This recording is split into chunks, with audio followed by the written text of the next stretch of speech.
Shalom saudara dalam Tuhan, puji nama Tuhan, jumpa lagi dengan saya di kesempatan ini. Saudara dalam Tuhan, di kesempatan ini saya mengajak kita melihat satu cuplikan video sebelum kita lanjut pembahasan di video berikut ini. Presiden Republik Indonesia, saya menghormati dan menghargai Bapak Presiden. Tetapi di dalam mulut Bapak Presiden ada kuasa atas nama Indonesia. Stop mengutuk Bapak Presiden yang terhormat.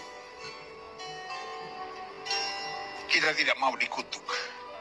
Dan kita bangsa yang berbudaya, kita bangsa yang beragama. Lalu yang kedua, Bapak Presiden, menteri terkait, dan pimpinan-pimpinan bangsa ini, kita tidak dalam kapasitas dukung-mendukung. Dari sekolah, dari SD saya belajar Indonesia negara non blok. Waktu itu masih perang antara Amerika dan Uni Soviet. Dan sekarang Amerika superpower, udah gak ada musuhnya. Sekarang ada perang Israel lalu Palestina, lalu kita mendukung. Waduh, saya ingat salah satu kebijakan dari Bapak Presiden SBY, zero enemy, dan merangkul sahabat sebanyak-banyaknya. Kenapa tiba-tiba kita mau cari enemy, saudara? Maaf,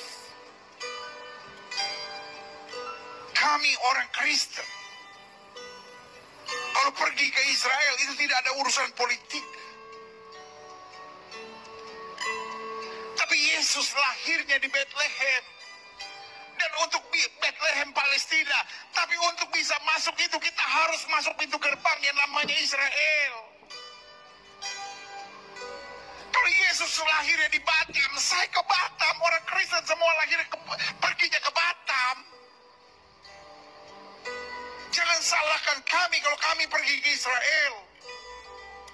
Kami bukan urusan politik. Kami hanya ziarah Yesus matinya di Yerusalem. Yesus kehidupannya di Tiberias, dan itu semua ada di wilayah Israel. Jadi jangan pecahkan negeri ini sambil berkata, oh Islam harus bela Palestina. Hello. Lebih banyak orang Arab Muslim di Israel daripada orang Kristen di Israel. Arab Muslim ada 14%. Dan orang Kristen hanya 2%. Lebih banyak orang Kristen di Palestina, Arab Kristen,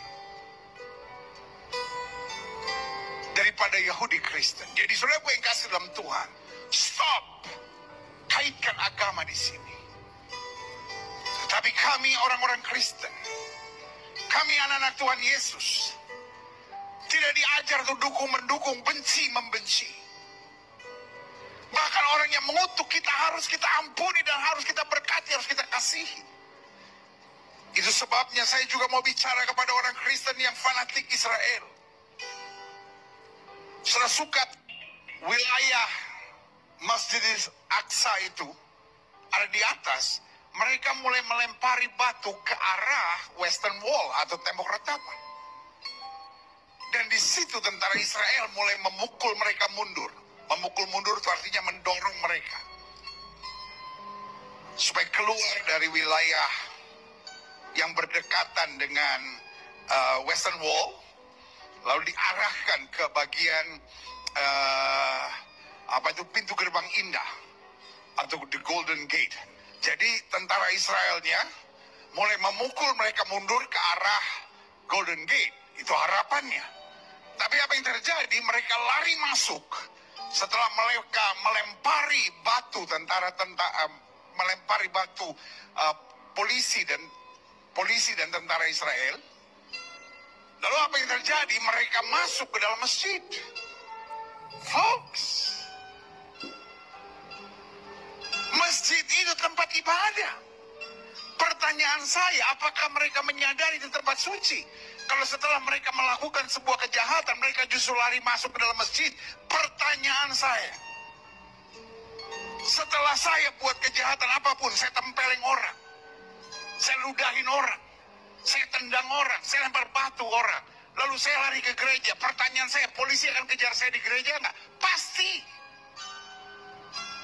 Yang jahat bukan yang mengejar, yang jahat adalah yang bersembunyi. Karena itu tempat ibadah bukan tempat sembunyi. Saya menggambarkan ini agar saudara tahu kebenarannya. Karena saya mau jemaat Tuhan stop dalam dukung-mendukung. Indonesia sedang banyak masalah. Jangan sampai gara-gara mendukung Israel dan Palestina, akhirnya Indonesia pecah. Indonesia sudah cukup banyak masalah, teroris saja belum selesai, saudara. Apalagi saya dengar ada orang-orang yang siap dikirim ke Palestina, siap habisi Israel, siap habisi Palestina. Bodoh!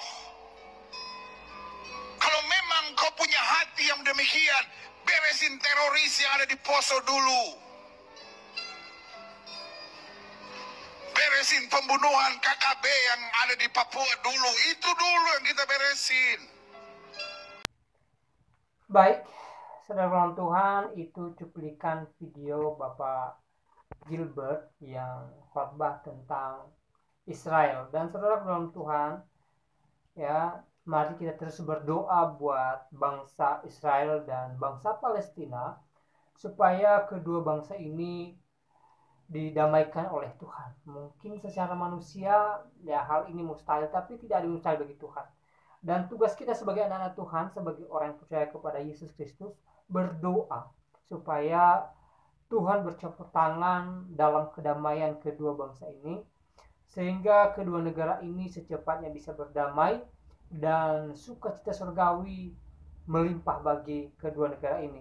Dan kita merindukan supaya tidak ada lagi korban jiwa, baik di pihak Palestina maupun di pihak Israel. Dan kita percaya Allah kita adalah Allah yang berkuasa, yang mampu memberikan kedamaian bagi kedua negara ini. Saudara dalam Tuhan, kiranya video singkat tadi memberkati kita, dan ayat firman Tuhan yang menjadi berkat bagi kita di kesempatan ini di dalam Mazmur pasal 47 ayat pertama sampai ayatnya yang ke-10. Ya, dengan perikop di sana, Allah Raja seluruh bumi. Firman Tuhan, untuk pemimpin biduan dari Bani Korah Mazmur.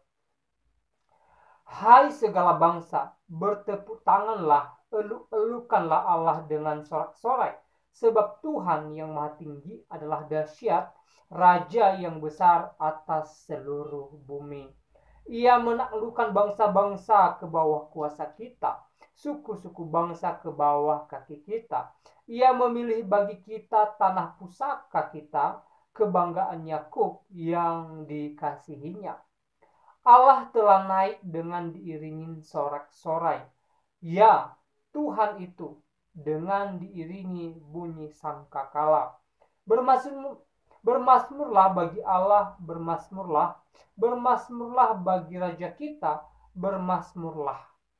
Sebab Allah adalah Raja seluruh bumi, bermasmurlah dengan nyanyian pengajaran. Allah memerintah sebagai Raja atas bangsa-bangsa. Allah bersemayam di atas tahtanya yang kudus. Para pemuka bangsa-bangsa berkumpul sebagai umat Allah Abraham. Sebab Allah yang empunya perisai-perisai bumi, ia sangat dimuliakan. Saudara dalam Tuhan, ayat ini mengingatkan kita betapa besarnya, betapa dahsyatnya, betapa berkuasanya Allah yang kita percayai, Allah Abraham, Ishak dan Yakub. Ya, bumi ini beserta seluruh isinya adalah miliknya Tuhan. Ya, langit dan bumi adalah miliknya Tuhan, termasuk kehidupan kita. Jadi saudaraku dalam Tuhan, ya, dalam segala persoalan yang saudara alami hari-hari ini, jangan takut, jangan gentar, jangan tawar hati. Percayakan persoalan itu kepada Tuhan. Saya tidak tahu apa yang menjadi persoalan saudara saat ini. Entah sukacita, entah duka cita. Apapun itu, serahkan sama Tuhan. Ketika saudara dalam sukacita, Jangan lupa bersyukur kepada Tuhan yang adalah sumber sukacita saudara. Dan jikalau saudara dalam keadaan duka cita, banyak hal, banyak tantangan, banyak rintangan di langkah saudara. Saudara dalam Tuhan, ya, berserah kepada Tuhan. Jangan mau jalan sendiri, karena kita terbatas adanya. Kemampuan kita, pikiran kita, ya, kepintaran kita sangat terbatas. Jadi kita butuh Tuhan yang tidak terbatas. Saudaraku dalam Tuhan, dalam segala persoalan yang saudara alami saat ini, andalkan Tuhan dan percayalah bahwa di waktunya Tuhan, ketika saudara berserah kepada Tuhan, percaya kepada Tuhan, maka Tuhan akan bertindak buat saudara dan membuat saudara menjadi kepala, bukan jadi ekor. Hal yang terpenting adalah kita beriman kepada Tuhan, percaya kepada Tuhan, dan percaya akan kuasanya dalam kehidupan kita dan memberikan kita kemenangan di waktunya Tuhan. Saudara dalam Tuhan, kiranya video singkat ini memberkati kita, menguatkan iman kita, dan membuat kita semakin bersuka cita di dalam Tuhan Yesus. Tuhan Yesus memberkati kita semua. Shalom.